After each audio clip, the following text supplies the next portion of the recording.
Congress party Congress ప్రభుత్వం ముఖ్యమంత్రి గారు నిరుద్యోగుల కోసం జాబ్ క్యాలెండర్ విడుదల చేయడం ద్వారా తెలంగాణలో శాశ్వతంగా నిరుద్యోగ సమస్య పరిష్కారానికి కాంగ్రెస్ ప్రభుత్వం ఒక పరిష్కారం చూపించడం కూడా స్వాగతిస్తా ఉన్నాం, హర్షం వ్యక్తం చేస్తా ఉన్నాం.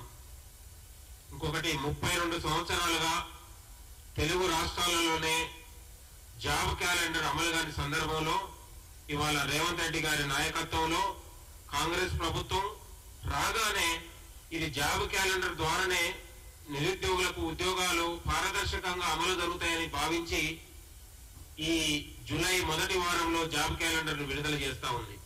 నేను అంటా ఉన్నాను టిఆర్ఎస్ నాయకులకు, ఇవాళ కేటీఆర్ గాని హరీష్ రావుకు నేను సవాల్ చేస్తా ఉన్నాను.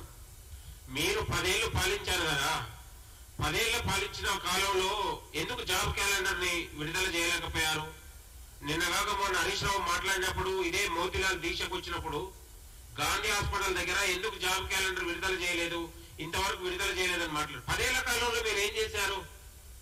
గాడిద పళ్ళు తోమారా 10 ఏళ్ల కాలంలో?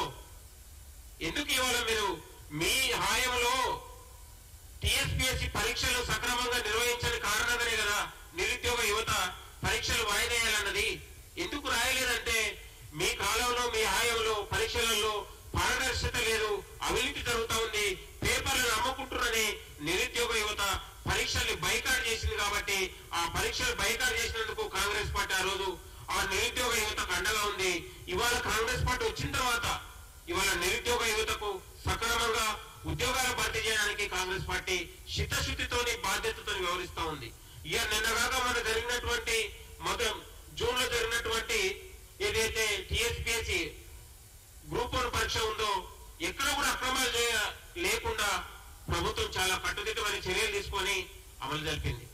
నేను అంటా ఉన్నాను ఇవాళ కాంగ్రెస్ పార్టీ పైన కాంగ్రెస్ ప్రభుత్వం పైన వీళ్ళు పదే విమర్శలు చేస్తూ ఇవాళ శవాల దగ్గర తేలాలు ఏర్పరచడానికి లేకపోతే శవాల దగ్గర చలిగాచుకోవడానికి ఇవాళ హరీష్ రావు ప్రయత్నం చేస్తా ఉన్నా.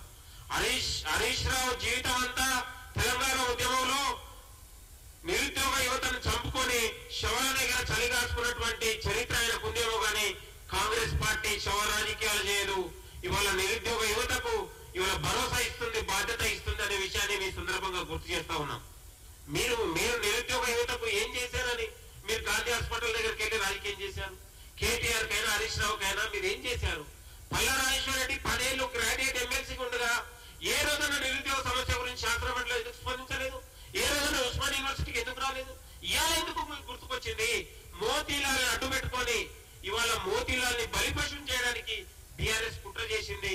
కాబట్టి ఎంతో మంది నిరుద్యోగ యువతను బలిపశం చేయడానికి వాళ్ళని రాజకీయం చేసి మళ్ళొకసారి పబ్బం కట్టుకోవడానికి నిరుద్యోగుల మీద ప్రేమ లేదు.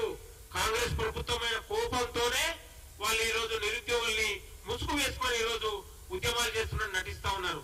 ఖబర్దార్, ఇలాంటి పిచ్చి ప్రకటనలు చేసినా మీరు పిచ్చి వ్యాఖ్యలు చేసి నిరుద్యోగ యువతను పక్కదారి పట్టిస్తే నిరుద్యోగ యువత నమ్మదని కూడా ఈ సందర్భంగా గుర్తు చేస్తా ఉన్నాం.